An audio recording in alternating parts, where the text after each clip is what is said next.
dito. Bagkus, ang mga komentaryo at pagpuna ng mga host at panauhin ng programang ito ay galing sa kanilang sariling pananaw, opinyon, paniniwala at kaugalian at hindi idinikta ng 8 Media Broadcasting Network. Maraming salamat sa inyong patuloy na pagtangkilik. Diretsahan at walang paligoy-ligoy na usapin, iba't ibang issue, hihimayin ng ating kakampi sa katarungan at katotohanan na si Bernard Tan, kasama ang nag-iisang supremo ng Himpapawid, Joey Falcon, sa 8 Diretso, Lunes hanggang Biyernes, alas 4 ng hapon, dito sa DZRJ 810, handog sa inyo ng 8 Media Broadcasting Network, ang himpilan ng bawat Pilipino.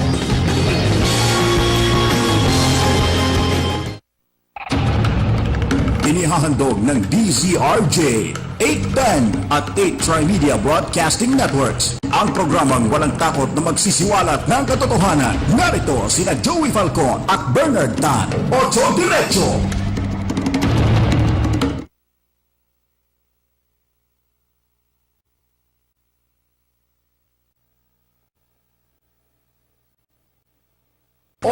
Ocho Diretso!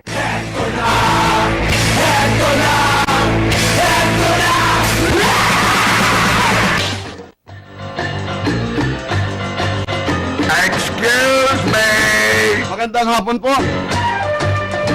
Pasok na tayo sa 8 Diretso, alas 4 hanggang alas 5 ng hapon. Ako po si Joey Falcon. At ako naman po, si Bernard Tan. Marami tayong mga pag-uusapan ngayon at kung tayo po ay papalarin, mamaya ay makakapanayam natin ang bagong Presidential Advisor on Economic Affairs and Information Technology Communication, si Honorable Undersecretary RJ Ramon Jacinto. Ramon Jacinto. Kilala po bilang RJ, isang musician, businessman, at siya pong humahawak ng legendary radio station, ang DZRJ. Pero naghahanapan pa po ngayon kung saan napunta yung mahigit na 6 na bilyong pisong pondo ng 4P. Ayon po sa COA, sa Commission on Audit, hindi pa rin hanggang ngayon naliliquidate ito. Ang pa naman, saan kaya ito dinala? Nung nakalipas na administrasyon. Malaki-laki ito, 6 na bilyong mahigit. Malaki. Kasi meron ka pa sa PAGCOR na 24 billion din. Oo. Aba, puro billion ang usapan ngayon, ha? Puro B. Dati daan-daan lang eh. Ngayon billion-billion na. Billion. Noon dati daang milyon, pagkatapos milyon. Ngayon billion na. May nakawala raw hitman. Oo nga. Sabi nga. Pinawalan sa National Bilibid Prison at target daw si Bato. Ayan. Kaya sabi ni Bato, kailangang maunahan natin ito. Aha. Dahil pagka ito hindi natin naunahan, baka tayo ang mahunahan. At eto na po, mga kaibigan, Aha. ang kanyang tatawagin natin itong honorable na dahil undersecretary ito eh. Yusek. Si Yusek Ramon Jacinto. Magandang hapon po, RJ. Good afternoon, Magandang sir. hapon sa inyo lahat. Ay, good afternoon, sir. Hindi ko malaman kung ang tatawag namin, kung RJ, kung boss, kung Yusek. Salamat sa inyo, salamat. Opo, ano po ang naramdaman ninyo nang kayo'y hirangin bilang Yusek ng ating Pangulong Rodrigo Duterte? Siyempre, natutuwa ako dahil Duterte, in my estimate, will become the best president we ever had in the Philippines. Yun nga So, po. kung makakatulong ako sa kanya, it's a privilege and honor for me. At kayo'y nakatulong na nung panahon ng kampanya. Kayo halos ang gumagawa ng mga editorial at nung jingle na upakan mo na. Oo.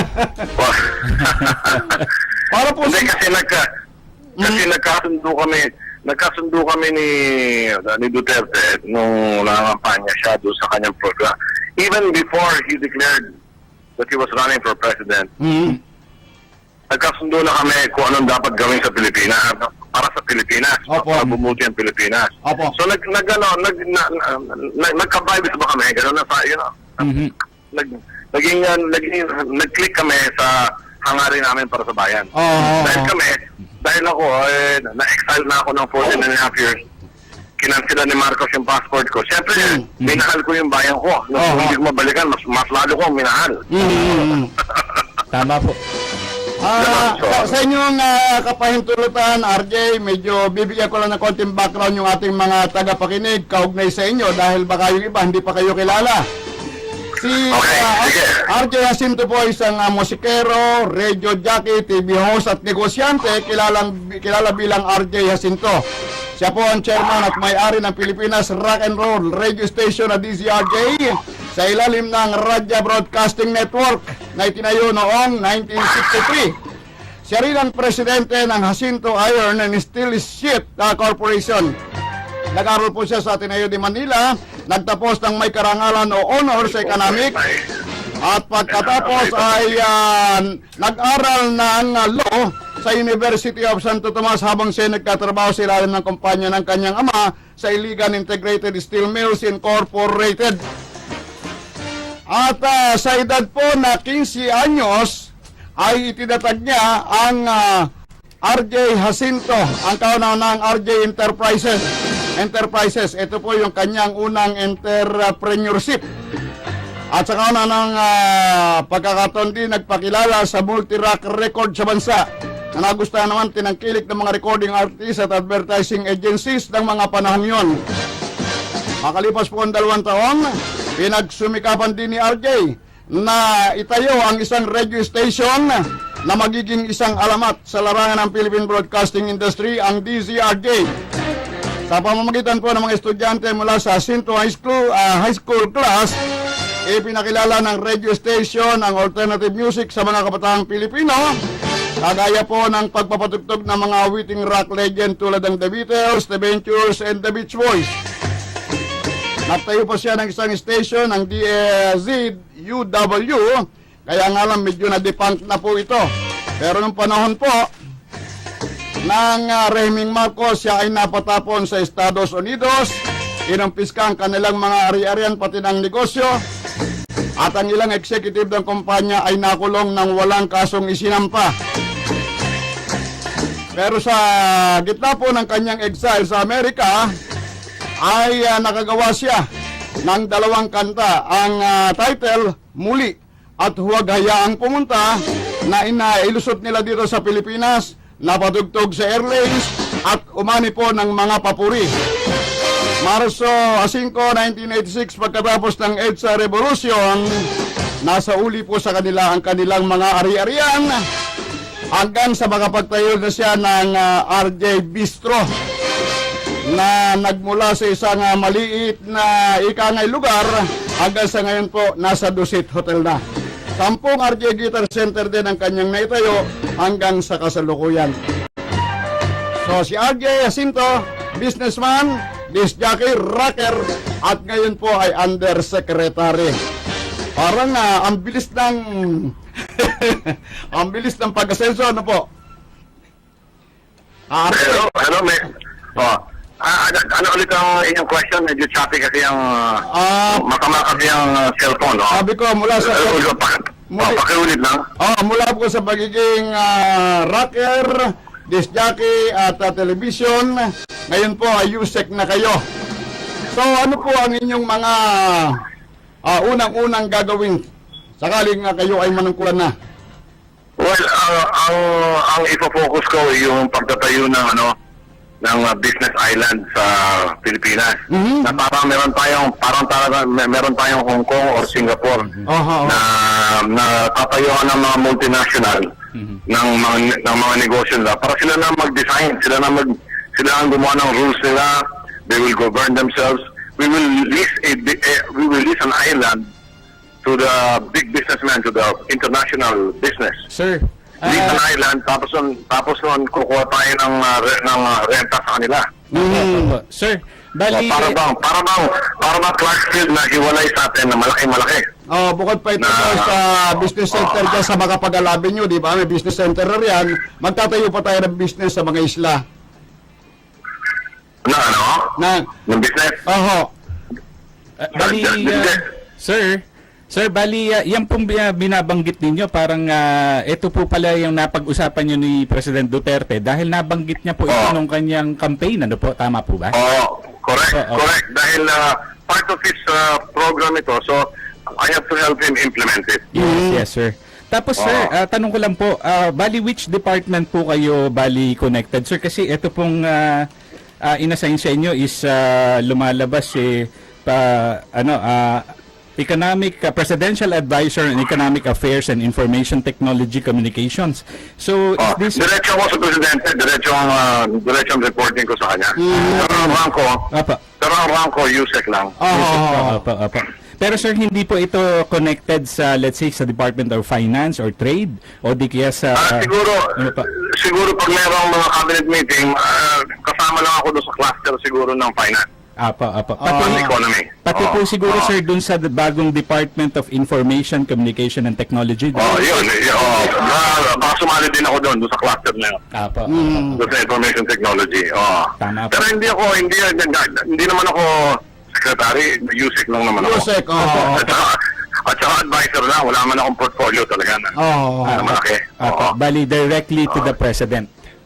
Directly to the President kasi ang ipo-focus ko yung steel mill at saka yung business island. So yung business island natin, yun ang parang magiging style Hong Kong, nandun lahat, pati casino. Kasi yung mga factory, mga banking, kasi yung mga factories dapat kasi hindi na tayo kailangan magbiyahe para makapaglagay lang ng pagkain sa mesa ng pamilya natin. Maghihiwalay pa tayo, magbiyahe pa tayo. Apa. So, ang inisip namin ng Presidente, the best is, magtayo ng mga factory, mag-industrialize ang bayan natin. Para meron tatakbuhan yung mga OFW natin. Para hindi na kailangan lumabas ng bayan, dito na lang magtrabaho. At saka, sir, magge-generate din po ng investment kasi parang magiging parang ang Hong Kong at Singapore yan lumalabas. Correct. At pag tinayo nila yan, buboom ang buong Pilipinas. Tama po. Pati trabaho, dadami. Kasi lahat ng, when they build the island, Apa. lahat isosource nila dito mga materials, mga labor, lahat. Tapos pag marami na silang factory doon, i-hire nila Filipino labor. Filipino labor ang hire nila. Tapos, sir, Marami tayong mga isla, wala namang ginagawa masyado. At marami naman tayong na pwede magtrabaho, na wala rin trabaho. tama po.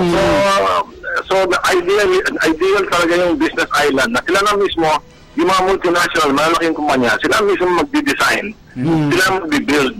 Sila kasi alam naman nila kung ano kailangan nila, hindi naman natin alam yun eh. Sila may alam eh. Tama po, sir. Tapos, sir, na-mention na... So, magkaka-income, malaking boom ito. Bali, sir, na-mention niyo po kanina yung about dun sa steel. Bali, di ba marami po atang gagawin tayo na more or less mga train, na mga bago pang train. Yung po bang steel natin is capable na locally na nating gawin siya? Kasi hindi, kasi ngayon ini-import natin yung mga yung mga finished product na ini-import natin, siniship lang natin yung mga yan. Ngayon, tayo mismo ang gagawa nung ini-import natin. Opo. Mas maganda. Tayo magluluto ng bakal natin, tayo magro-roll, tayo magsusupply. Ngayon, kung isipin nyo, wala pang ginagawang motor ang Pilipinas. Wala pang motor na made in the Philippines. Opo. Wala tayong machinery na ginagawa dito. Wala. Tama po. Pati pa ako, ini-import natin. Tama po, sir. Yung mga motor, assembly So, lang dito. itong bakal ang mag-breed ng maraming industriya dito, maraming factory. Tama po, kasi po lahat na po ng construction, like kung gagawin po yung island na parang Hong Kong at Singapore, pati mga infrastructure. Pati mga highway, bakal yan. Mga expressway, bakal yan. Bakal din, yung nasa loob ng semento. Opo. Bakal na may semento. Lahat yan may bakal. Lahat may bakal. Secretary, kayo nasa Economic Affairs and Information Technology Communication. Sakop po ba ninyo itong ating mga telcos dito? Mr. RJ, naputol yata. Naputol lahat. Sir? Naputol. O sige, at pakitayo ulit. Naputol siya. Basta tinatanong natin yung communication, napuputol. Sakto nga naman, ano? Sandali po lamang, Mr. RJ, at naputol yung linya ng komunikasyon natin. Tatanong ko nga, yung komunikasyon, bigla naman naputol. Biglang naputol. Pero maganda plano niya. Sa kanya pala narinig, kumbaga, nung sa kampanya ni Presidente Duterte dati, nabanggit na niya to na maggagawa ng isla na kasing kumbaga kahalintulad ng Hong Kong at Singapore na doon ay magkakaroon ng mga kalakal at mga industriya. Chairman na lang daw itawag natin. Ayun. At lumalabas doon natin narinig sa kampanya, talagang mukhang ang Eto na, brainchild ulit. nito si Chairman RJ Jacinto. Chairman, magandang hapon po ulit. Naputol tayo. Tatanong ko sana sa inyo kung sakop din ninyo bilang Advisor on Economic Affairs and Information Technology Communications yung ating mga telcos. Hindi kasi ang titingnan ko how to help the small investor enter into the internet business. Ayun, oo. Para yung mga wala sa probinsya, yung mga nasa baryo, mga gano'n. Pwede silang mag-alok ng wifi dapat dun Opo. Kaya na ngayon, yung mga rules and regulations ngayon, kailangan mo ng congressional franchise para bumili ka lang ng makina bumili ka lang ng radyo na magta-transmit ng internet. Kailangan mo pa ng congressional franchise. Dapat mawala yung mga ganung regulation. At saka, Chairman, sa takbo ng ating internet ngayon na napakahina, ang anumang negosyong may kaugnayan sa internet, tila bumabagal. So, ang gusto ko mangyari sana, maski maliit na negosyante ka, pwede ka mang pumasok sa internet business. Tama po, sir. Parang SMEs na po. Just to augment yung dalawang malaking telco. Oo. Opo. Kailangan lang siguro palakasin. Magtulong-tulong silang dalawa. Kasi ngayon, yung mga malaking telco, pag medyo malayo na yung baryo, wala na sila Opo, wala na nga po pagka ganun. Wala nang tayo. signal, hindi na makabot yung signal. At saka yun, through the internet, pwede mag-distance learning. Yung tuturuan natin yung doon sa malayo, magtuturo tayo ng mga lesson galing sa Manila, distance learning through the internet. Kumbaga, exchange of ideas na rin lumalabas. Pero habang kayo presidential advisor, chairman, tuloy pa rin yung inyong music industry, so inyong pagiging musician. Dahil ano lang naman ako, advisor lang naman ako, hindi naman ako Full time. palagi nasa Malacanang, pag-isa-minsan lang.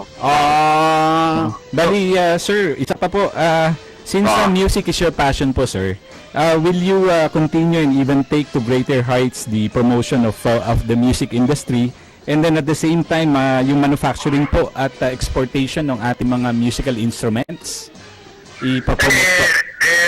Ngayon lang meron na kami sinusuportan 200 trabahador doon sa Pampanga Opo. na gumagawa ng RJ guitar, no? Opo. At we sell about 3,000 guitars a month. Wow. Uy, Wow. kami ha. Pati export po to, sir? Nag-export na rin po tayo? Yung export hindi pa natin kaya dahil dito lang kulang na Dito pa lang yun. So, manpower ang kailangan. At so ang gagawin ko, maglalagay ako ng mga makina Na po. doon sa Pampanga para mas mabilis ang production nila. Hindi na mano-mano. Oo. Para makapag-export. At makilala lalo yung RJ guitar. Actually, meron ako isang kumpanya na may investment ako doon sa Cavite. Nag-export na kami sa Japan, pero mga mamahal na gitara, mamahalin. Saan po sa Cavite? Owned by Japanese, nasa Dasmariñas, Cavite, doon sa PESA doon.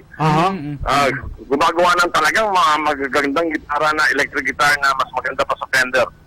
Na ina-export sa Japan yun. Ina-export sa Japan. Meron ako investment doon. Kaya so later on siguro, baka makagawa rin tayo ng mas murang gitara na ma-export natin. Parang ginagawa ng China ngayon.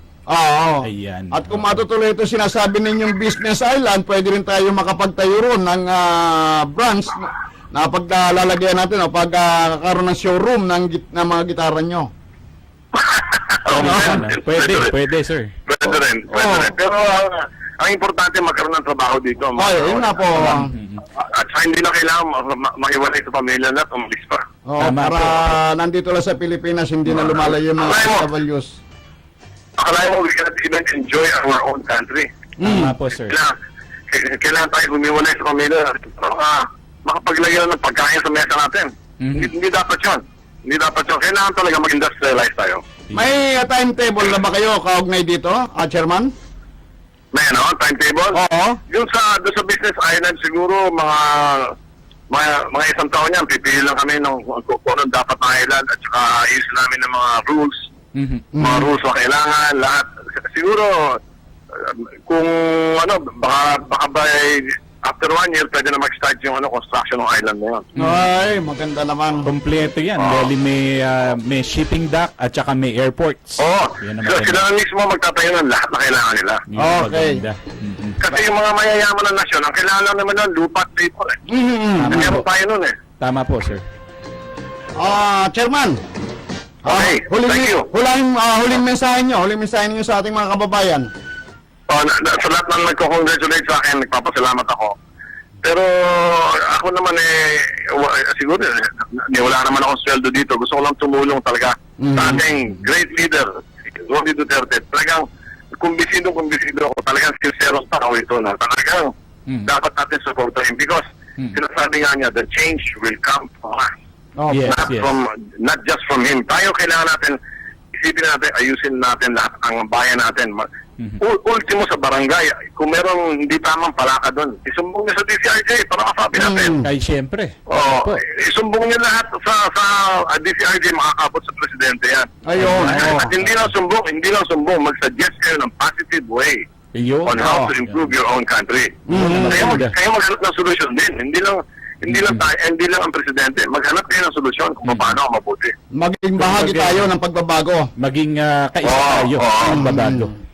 Okay, Chairman. Galing sa atin yung pagbabago. Thank you very much. ha? Okay, Chairman, marami pong salamat. Congratulations ulit, sir. Okay. Thank you po. Okay. Okay, thank you. Bye. Bye. Mga kaibigan, si Mr. Ramon Jacinto, mas kilala sa pangalang RJ Jacinto.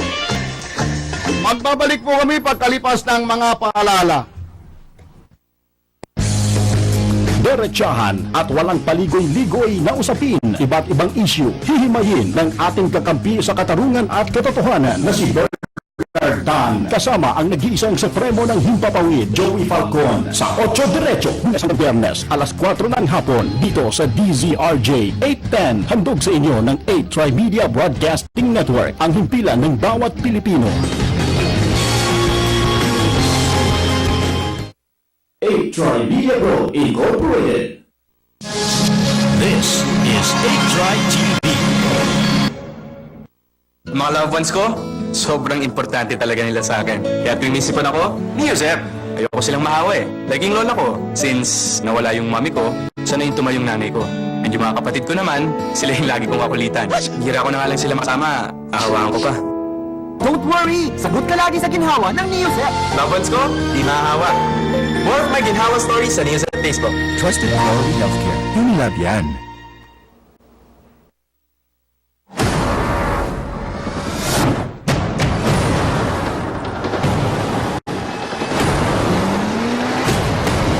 My God, that's Jason Bourne. Why would he come back now? I know who I am. I remember everything. Remembering everything doesn't mean you know everything. Tell me. The world is at war. We need the perfect weapon.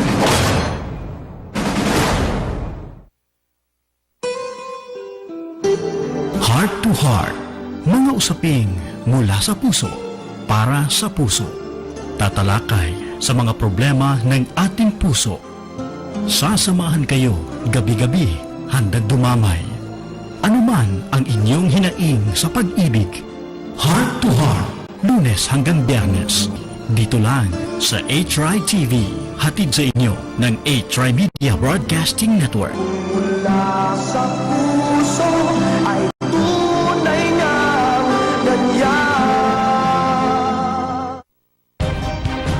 Balita at impormasyon sa mga napapanahong kaganapan, makatotohanang komentaryo at tunay na public service. Usapin sa kalusugan, entertainment, mga gimmick at papremyo. Lahat ng yan narito sa 8 Tri-Media Broadcasting Network, ang himpilan ng bawat Pilipino. This program is brought to you by 8 Trimedia Pro Incorporated. Inihahandog ng DZRJ, 810 at 8 Trimedia Broadcasting Networks. Ang programang walang takot na magsisiwalat ng katotohanan. Narito sina Joey Falcon at Bernard Tan. Ocho Diretso.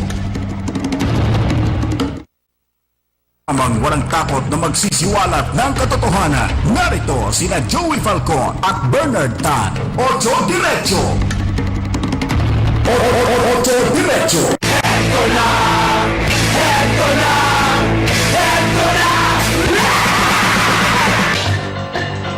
Excuse me! Tuloy po tayo. Balik tayo sa 8 Diretso. Oras natin 27 minuto makalipas ang ikapat ng hapon. CPM dito sa shit. 4:27 na po. Kalating oras na lang. Mag-iimbita pa ba bilis, tayo? oo. Ay, pwede. Kasi may mga pumapasok na text. Anyway, may mga papasok tayong text messages pero mag-iimbita pa rin kami. Inaanyayahan po Oo. namin kayo na mag-text sa amin ng mga komento. Weekend na eh. Weekend. Kailangan tapusin na natin ngayon. Tama. At mag-text lamang po kayo sa 0917-798-8910. At kung gusto niyo po kami makausap, ay tumawag po kayo sa 412-0288. Samantala, Supremo, kanina nabanggit mo yung billion-billion. Oo. Ito lumalabas dito, may article time nakuha, na ang kabuang utang ng Pilipinas ay aabot na sa mahigit 75 billion. Oh. Sa? 75 billion. 75 billion. Oo, billion. Ang utang ng Pilipinas? Yes. So ito ay ayon kay Budget Secretary Benjamin Diokno, ang dahilan kaya't wala sa kanilang plano, ito pakinggan mabuti, wala sa kanilang plano ang mangutang ng pondo sa mga dayuhang financial institutions. Sakali niya mangailangan ng dagdag na pondo ang gobyerno, maaari rin silang mangutang, subalit sa mga bangko o financial institutions lamang sa loob ng ating bansa. Gayunman, sinabi ni Diokno na bukas ang pamahalaan na pag-aralan ng pangungutang sakaling mayroong mag-alok ng pautang sa mas mababang interes. Aabot sa 3.3 trillion pesos ang binihinging budget ng Duterte administration para sa 2017. Yung nakalipas nga, maabot sa 6 trillion eh. Correct. Alam mo ang kagandahan dito, pag nangutang siya dito lang, kumbaga sa ngayon, wala pa silang balak talaga mangutang. Pero kung sakalingan mangungutang at kailangan ng pondo, dito lang sa mga lokal na bangko.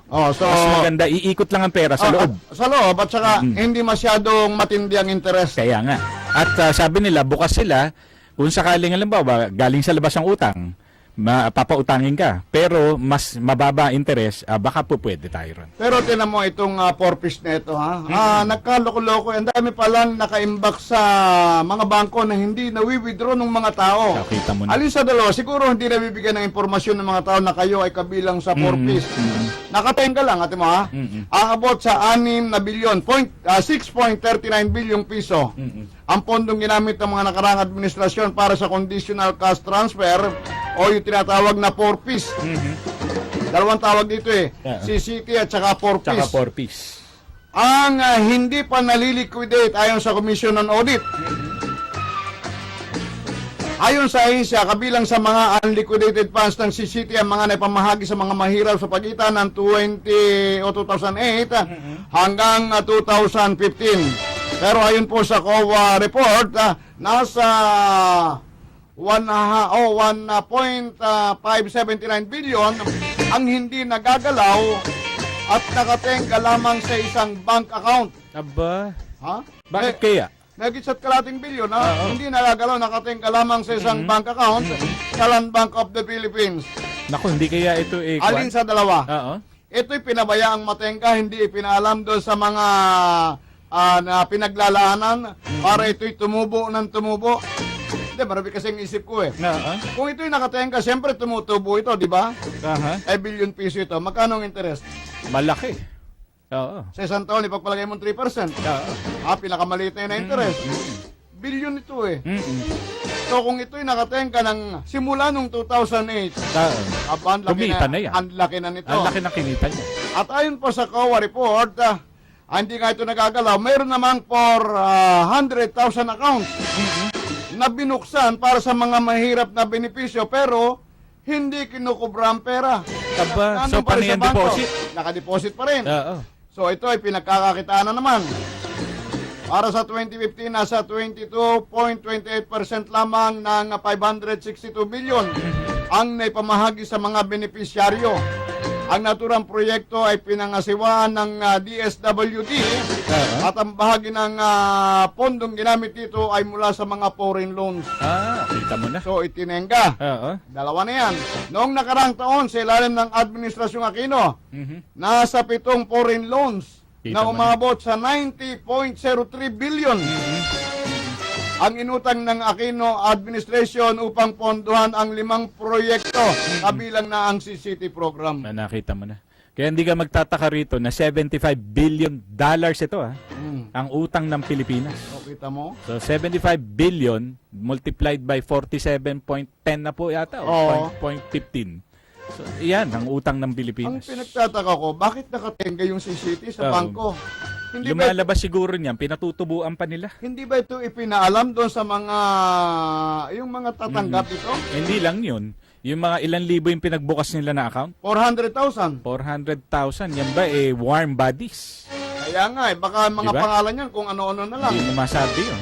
Ay kasi Kaya- kung ipinagbukas nila yan, Oo. ibig sabihin yung debit card, ibibigay nila sa, Makakarating doon sa kwan. sa pinagbuksan nila. Pinagbuksan nila. At yun ta, pagka binigyan mo ng debit card, Oo. kagad pupunta sa ATM machine yan. Alam na niya kung buwan-buwan o Oo. linggo-linggo, magwi-withdraw siya ron. Ay bakit nakatenga ron at walang kumukuha? Kaya nga, So yan ay tumutubo. tama. Sa Yung- land bank, di ba? Oo.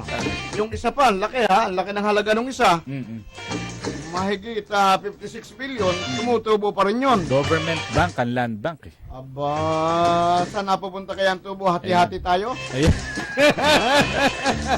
Report muna. Yan, no?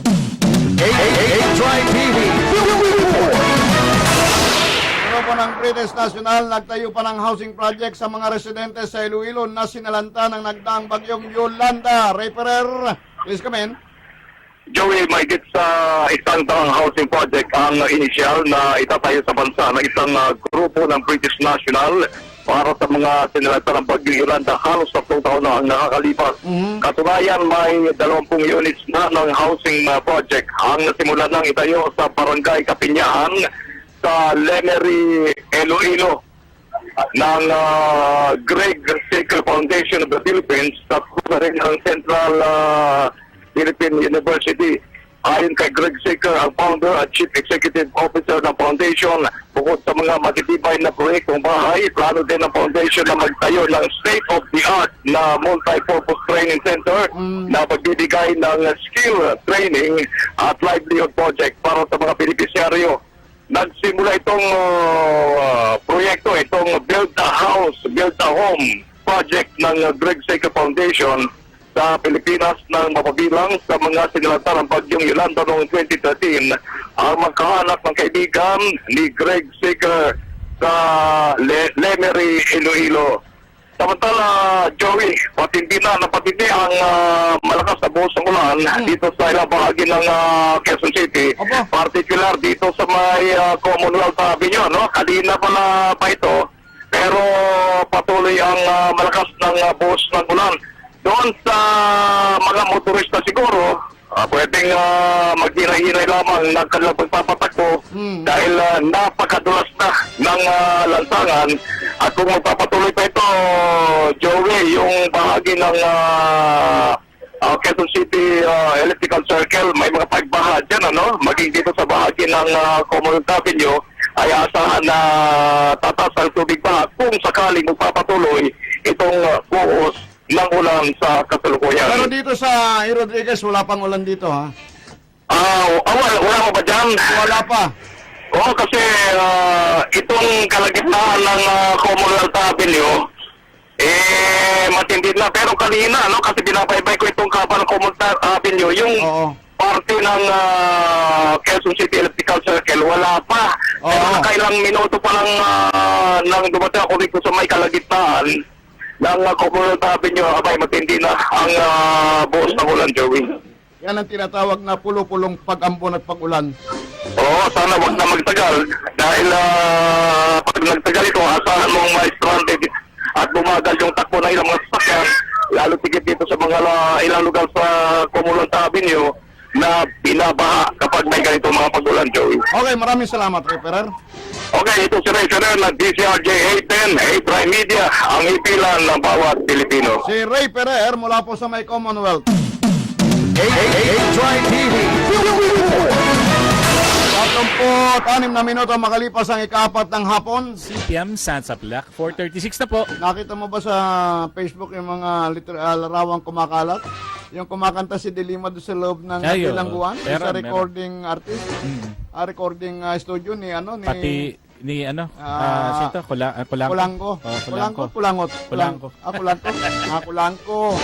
Kulangko. O, pero mo kumakanta pa si Ron. Kita mo yun? O, tapos sabi niya, hindi niya Baka alam. kaya ayaw ipalipat? Ayun. Kaya, tapos sabi niya, Saan pa hindi siya niya, di ba? sabi niya, hindi niya alam. Kita mo na. Oh, ngayon, kumakanta pa pala si Ron. Bakit hindi niya pinatanggal yun noon? Ibig sabihin nasiyahan siya Maganda sound system. na may recording doon, na may recording May studio. echo, kompleto, no? Very, very. Basa muna tayo. Oh. Ito, galing Okay. kay 3642. Para everybody happy, palitan na lang ng pangalan ng South China Sea or West Philippine Sea ng Henry Sea, Han Sea o Tessa Sea. Total sikat ang SM Group sa China. Oo. Nung una, pinagtatawanan bakit ang daming generator ng mall nila sa China. Nung nagka-brown out sila lang ang may kuryente. Oo. Totoo yan. Oo. Ewan lang kung may endo din mga workers nila dun. At galing kay JM Pabular. Oh, ha? Si JM, magandang mag-research si JM. Ito naman. Sa news lang kayo ha, kung mag-break na tayo dahil nasira na yung oras namin. Oo nga, ito galing kay 3642. Hay nako, si Amboy FBR pala ang ipadadalang negotiator sa O yan China. nga, pinangalanan ni Duterte. Hindi siya marunong magmandarin. Lalo lang gugulo tabakuhan. Bolan. Huwag yan. Baka mabenta buong bansa. Dapat si Mr. Shuli na lang ang ipadala sa China. Mapapacify niya mga Chekwa. Bigay dami siopaw at hopya na may gayuma. Yung tatay ni Jun Urbano gumawa ng pelikulang Genghis Khan Oo. noong 1950s. First Pinoy film na sumikat sa mga US theaters. At galing Oo. ulit kay JM. Yung si JM Pabular. si Albano yun eh, no? Magaling din na director yun. Oo. Salamat JM. Kaya nagpasikat nun eh, Mandarin. Tama. Ito namang isa, 92, galing kay 9239. Kung ikaw ay isang opisyal ng Republika at gumawa ka ng sex video at ito ay nagkalat, dapat ka ba mag-resign out of delikadesa o syado na makapalang balat mo? Delima. Oy, kumakanta yan doon sa loob ha, Aha. ng Bilibid. Sabi nga nila, ano yun, yung may tawag sila eh, Bilibid Talent. Believe it, got talent. Bilibid Got Talent. Ayun, Ito left, galing kay 9239. Sabi ni ex-DFA Secretary Del Rosario, dapat sabihan ni Digong ang China na umalis na agad sa mga pinag-aagawan na teritoryo. Ang galing niya magpayo, umuusok na nga sa galit ang higante mong kapitbahay sa'yo, tapos aasarin mo palalo. Kung pinaalis ang 1 milyon na OFWs natin na may magandang trabaho sa China, Hong Kong, Macau, Taiwan, makakain ba ng mga pamilya nila yung American accent at green card ni Del Rosario? Oo nga. American Green card holder yan. yan Oo. siya. Naman, di ba? Kaya laging nakabuntot yan sa Amerikano eh. Yun nga na kaya nag-file agad ng kaso eh. Oo. Imbis na itulak yung bilateral talk, Ayaw. Oo. Pinayon. nagpunta agad na Amerika at nagsumbong. Nagsumbong. Kaya sabi ng Amerikano, file mo. Kaya doon naman nagtampo ang China. Oo naman. Parang bang sinabing, bakit hindi muna tayo nag-usap? Nag-file ka agad ng demanda. So sa kanila nagtatampo ang China, hindi kay Duterte. Hindi. Siyempre. Pinupuri nila si Duterte Kaya nga ngayon tuwan-tuwa eh. Oo, Inantay kaya nila to. Oo, pinupuri nila si Duterte dahil may hinahon daw. Iyo. Ay, Okay. biro mo, no, Supremo. Napaka-ironic talaga. Oo. Kung sino pa itong nakikita nating Arrogante. astig. Parang arrogante. Astig, oo. Oo. Siya pa itong napaka-mahinahon. Oo. Diba? Kaya pero kung titingnan nun, talagang matang di ba? Kaya nga eh. At ang disente. Ayun. Daw. Ito, disente. Oo. Di ba? Disente daw si Pinoy. Ayun ang, Oo. di ba, no? Ito, galing kay 3642. Si Conchita Carpio Morales ay super close friend at kaklase ni Binay noon sa UP. Kay Carpio, walang kaibigan. Idol ko na talaga siya kahit mataray ang dating. Kamag-anak din pala ng Duterte. Kamag-anak din nila Hubert Webb, kaya na-equip. Palitan lang ng T ang Binay, Bitay. bitay na. Ano kay ikaw, JM, ha? Okay, ah. JM Popular. Oo, di ba, no? Ito ulit. 3642, mga idol, rock and roll, Islamic justice po ang estilo ni Duterte. Mata sa mata. Makukuha mo ang para sa'yo, ika nga. Tas, Matagal na killing fields ang Pinas. Ano gusto nila? Diba? Samantala, ito ay galing ulit kay 9239. Nabuking na, nagkita sila Robredo at Andy Bautista. Buti na lang na videohan. Tapos palusot nila ay party daw yun ng may 13 na tao at di daw sila nag-usap. Sino ang inuuto nila? Ang classroom nga may 15 na estudyante. 30 lang sila sa party, di pa sila nakapag-usap. Akala nila tanga tayo. Di ba nga naman nun? eskwela nga naman, 50, Nag-uusap-usap Magkakakilala lahat, di ba? Tama nga naman. Di ba? No? Ito pa, Magandang logic niya. Magandang logic. Ito pa isa. 36, galing kay 3642. Boss RJ, kung wala ka, di sisikat ang rock and roll. Tama naman. Blues and jazz. Sana sir, parang awa mo na. Ipa-renovate na sana ni Duterte ang Bataan Nuclear Power Plant. 200 billion binayad, di man lang natin nagamit. Ilang beses na lumindol, wala naman epekto. Pwede pong gamitin na thorium imbes na uranium. Almost zero pollution po. Sagana po ang mga bundok natin ng thorium. Pwede pa pong mass export. Ayan, mass export. Ayan, galing kay JM. Diba, lumindong nga naman. Wala lang. Nasira na yung sa Baguio, yung kumuha yung hotel. Nakatayo pa rin. Nakatayo pa rin siya. Oo nga naman, matibay ang pagkakagawa. Ito pa isa. Boss RJ, sana ipayo mo kay President Rody na gumamit na tayo ng incinerator para ma-solve na nating matinding problema natin sa basura. Norway po pinakamalinis na bansa sa mundo. Incinerator nila nagagamit din energy. Sa Hong Kong, karamihan lease lang lupa. Kaya genius yung business island ni RJ. Magtatag din sana ng Foreign Direct Investment Agency para tumutok sa FDI. Gamitin natin mga embassy para mag-promote ng tourism na investment enterprise, gawin ng visa-free Pinas sa 100 countries tulad sa Indonesia. Ay, ito'y galing ulit kay JM Popular. No, pabor siya. Pabor siya idea. doon sa idea ni RJ, ni Chairman. Tama. At saka JM, total narinig mo naman kanina ang sinabi ni Chairman. Ayan, maganda yung panukala mo niya, pararatingin natin sa kanya. Oo. Diba? Sabi At nga, saka yan kung may sumbong daw kayo ayun, sabi ni RJ, kung may sumbong kayo, papaligiran natin. dito rin yung isumbong. Dito sa at RJ. ipaparating natin kay Chairman. Si Chairman ang magpaparating kay Duterte. Ano sabi niya kanina? He reports directly to Duterte. the President. Okay. Sigurado makakarating po ang sumbong. Samantala, may bisita tayo sa linya si Mantedi ng Las Piñas. Ayan. Katedi, magandang hapon sa iyo. Hello, good afternoon sa inyong dalawa. Teddy, good afternoon po. Kayong dalawa at kay RJ. Apo. Alam mo yung sinabi ni RJ kanina, nabanggit ko na yan nung sa programa ni Tita Carmen Ignacio. Before pa siya nanalo. Kasi sinabi ko, ang number one iron ore, Apo. pinakamahusay, high grade, nasa Pilipinas. Kaya nga po, yun nga ang gagawin niya. Ngayon, sabi ko, total si RJ naman, meron silang Ramon Jacinto, may steel mill sila. Tama po. Bakit hindi nila i-revive? Doon pa yun ang mga sinabi. Ngayon, sabi ko, namimili ng mga scrap dito. Tama po.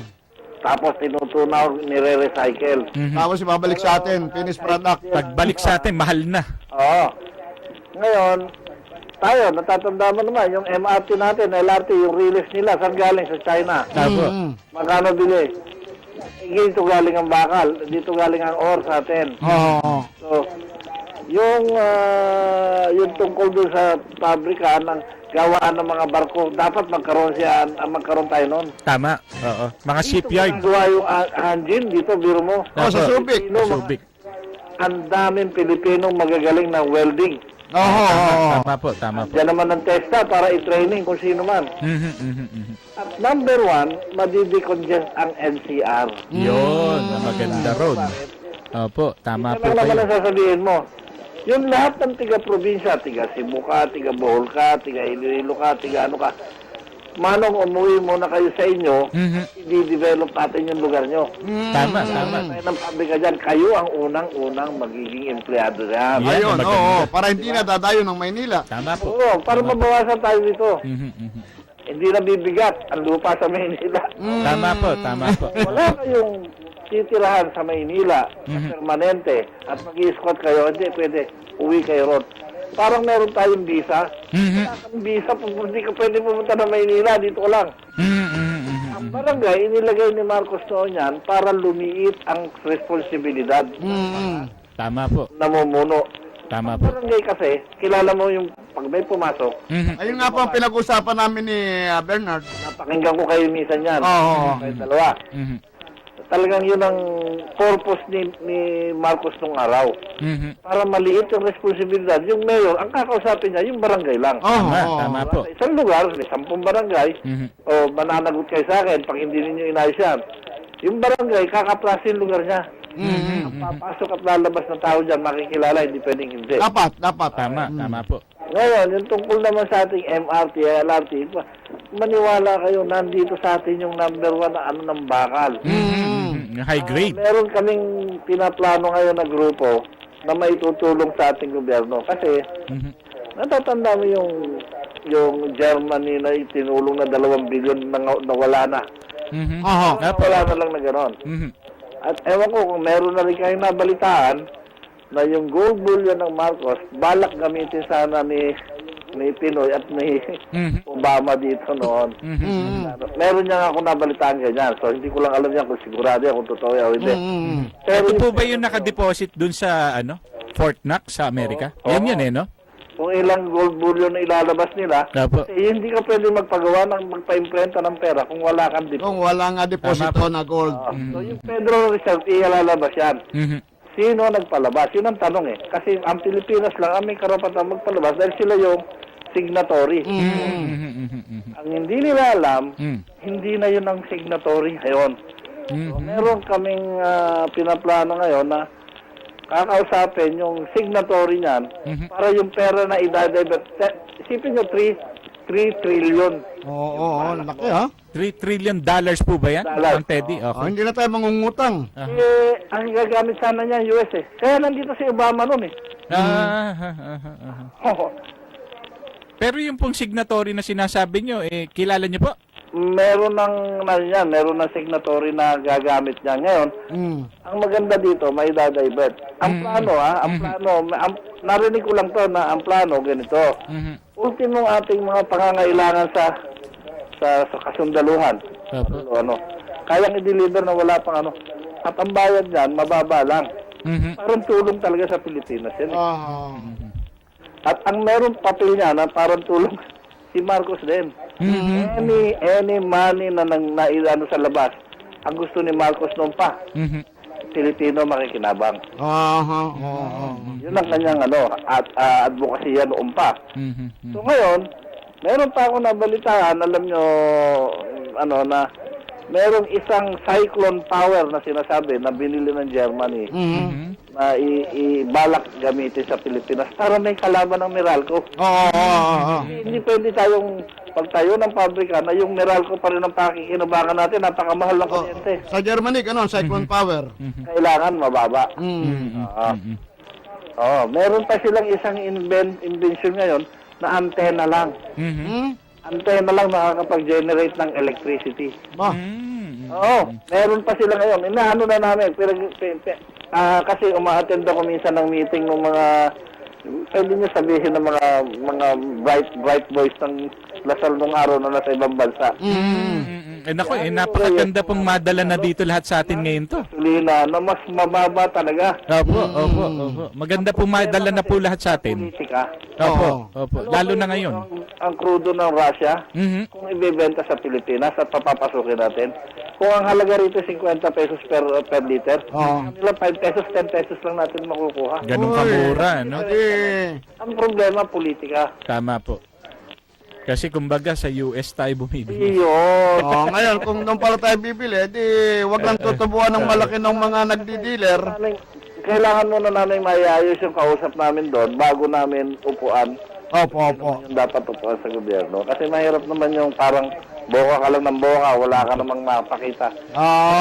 Man Teddy, pagka na-plansya nyo na po yan at malinaw na po yan, kung may proposal po kayo, pwede po natin paratingin kay Chairman RJ. Binabalak na rin naman talaga, kaya lang ay kailangan makipag-ayos muna sa Tama po, tama po. Opo. Depende dito Ano po, gawin natin kami na po ang tulay para makarating. Na para sa Pilipinas. Tama yung sinabi ni para ma-decongest. Tama po. Ang number one lang problema natin, ang napakagandang lugar, Mindanao.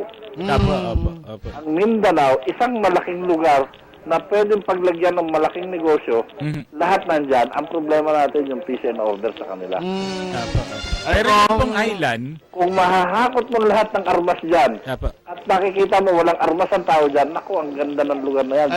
Yun nga ginagawa ngayon ng Duterte administration, yung linisin. Ng Malacanang, dyan ka lang maglagay ng Senado, dyan ka maglagay ng Kongreso, maganda na yan. Laban na kami dyan.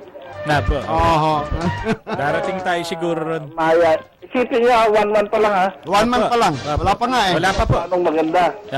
Pero yung nakaraang administrasyon, binabalik-balikan yung nakaraan, sinisisi. Ayun Dito, wala kayong naririnig na paninisi ngayon. Forward to, forward.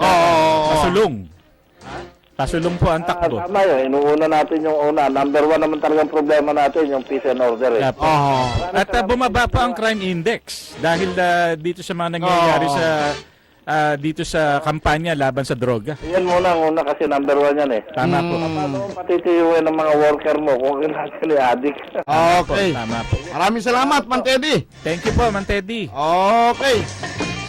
Commercial muna tayo at wala na tayong oras.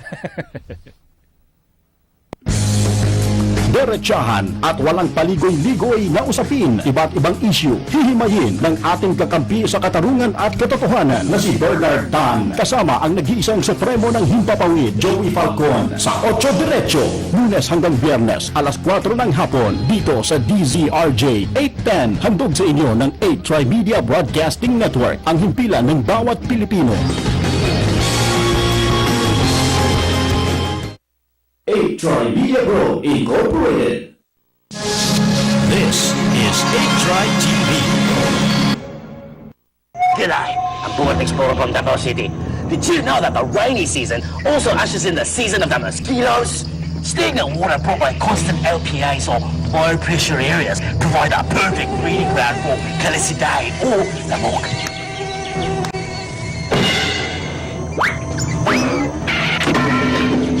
5, 6, 7, piss. Mapicon, what is your emergency?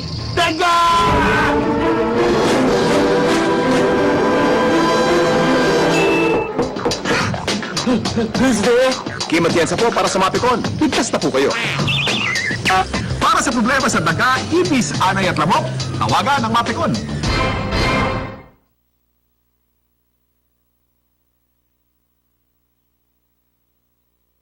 Mantikang makapit, mag-dishwashing na Zuli! Gasuli! I found one! Kalsebo, pati lansa. I love it! Sulit pa yan! Gas paste o doble up. Ang dali ng ugasan. That's the way! Gasuli! I found one! That's the way! Gasuli! I found one! Poroling ekspresyon sulit das!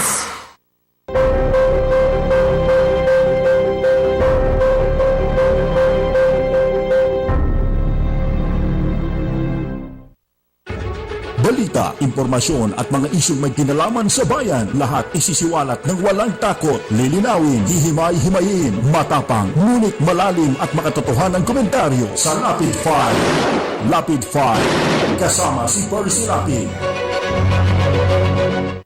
This program is brought to you by 8 Tri-Media Pro Incorporated.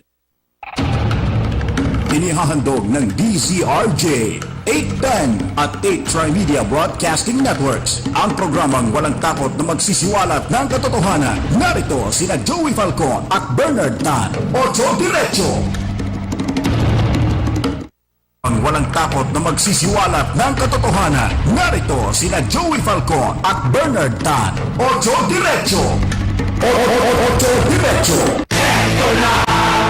Eto na! Eto na! 4 na minuto na lang. Ayan. Basa na tayo. Ito, galing kay 3642. Minimal budgeting lang dapat gawin ni Duterte. Live according to your means. Ika nga. Ika nga. Masa, malaki budget, mas prone to corruption. Ang BRICS Bank at AIIB Bank ng China papautang sa murang interes para sa infrastruktura. Yung po kasing debt-based economy ng IMF World ang ugat ng kahirapan ng mundo. Ay, totoo ka. Yung IMF yan. na yan, International Monetary Fund. Pinaon Naku, talaga tayo, no? Ang mga bansa sa utang sa taas ng interes. ayun ang trabaho niya. Yun talaga. Yan ang trabaho niya, magpautang at Kaya nga. mag-interest. Parang yung nagpapautang dito ng mga 5-6. Yan yun. Tama. Pero alam mo, JM, may mga sila, yung iba nga minsan nakakaano talaga, no? May mga ibang bansa, nira-write off nila yung utang. Sana tayo rin, ano? Tayo, hindi. Talagang Bayan? pinapahirapan tayo. Ito galing kay 4545, tunay na yung ganap na pagbabago na kay tagal na hinangad nitong bansa natin ay mag-uumpisa sa ating mga mamamayan din. Ika nga kung tamang leader ang mga napipili at kung may disiplina na ang mas nakararami, tunay na malalasap nga yung tunay na pagbabago nitong lipunan nating naging busabos talaga sa mga mabubuting bagay at binulok ng mga kawalangyaan na mga magnanakaw na leader. Salamat at mabuhay po kayo. Mabuhay ka, Mr. RJ. Donald Aquino from Tondo. Thank you, Donald. Ito naman, galing kay 5735. Bakit po kaya user at pusher lang yung pinapatay nila at hindi yung may gawa para sila maging ganon? Bakit hindi rin napapatay yung korap na milyon at bilyon? Malapit na. Punta po tayo kasi kaya nga inuunahan na nila ito. Ito pa. Ito galing kay 1336. Good PM, Sir Joey at Sir Bernard. Ang galing talaga ni Andy Bautista. Star for all season. Nako, alam niyo kaya marami nagbabatili ngayon. Sweldo kasi ngayon na 15. Kaya uwi kayo ng bahay ng maaga, ha? Ayan. At batiin ko lang yung mga nasa ibaba. May isa pa palang pumasok. Sige. Galing kay 4545. Patunay lang na yung natapos na rehimen ni Pinoy alias Boy Sisi, tunay na naging gobyerno pa din ng mga kahayupan at talagang ibinaon sa iligal na droga itong lipunan natin. Ang saklap pa naging protector pa si Boy Sisi ng mga dorobong politiko at mga gabineteng tunay na mga adik sa paggawa ng mga kawalangyaan. Kanaman, katarungan ang sigaw nitong bayan natin binaboy ng mga di-animal. Thank you at more power po. Galing kay Donald Aquino ng Tondo. Maraming salamat, Donald Aquino. Thank you, yung mga ayaw magbago ang ating gobyerno, ayun, panay ang kontra ngayon sa ginagawa ni Pangulong Duterte. Lalo na ito si De Lima. Wala na ngang nagawa at sa kanya lumala yung droga. Ngayon, panay ang sisi. Patin ko lang si Maylin, Bianan, si Romar, Calso, si Giselle, at saka si Marie. Si Bob, nandun na si Bob. At si Bob. Lahat dyan, ha? Ayun. Okay, naku, 1 minuto na lang, paalam na tayo. Ayun na nga. Maganda. Sarap pa sana eh. Sarap sana talaga. Oo. At nandito na nga po ang pagbabago at muli po patuloy lamang po tayong manindigan sa ating mga prinsipyo at disposisyon. Labanan ng mali at ipaglaban ng tama. Ako po, si Bernard Tan, ang kakampi sa katotohanan at katarungan. Maraming salamat po hanggang sa Lunes po muli. Dito lamang po sa 8 Diretso, wala pong kompromiso. Sa pangalan ng aming chairman, si RJ Jacinto. RJ, good luck. Congratulations, sir. Sana matupad yung mga pangarap natin. Ako po si Joey Falcon, nag-iwan ng isang magandang hapon sa inyong lahat. Antabayan na ng susunod na paratuntunan. Ang Handa Pinas ba? Handa Pinas. Biyernes. Biyernes, handa. Hindi. Si Sir Chief. At Si Sir Chief. Sir Chief on duty. Okay. Reporting for duty. Reporting for duty. Ayan. Kasama po ninyo si Chief Congressman Samuel Sammy Pagdilaw. Pagdilaw. Pong salamat. Diretsahan at walang paligoy-ligoy na usapin, iba't ibang issue, hihimayin ng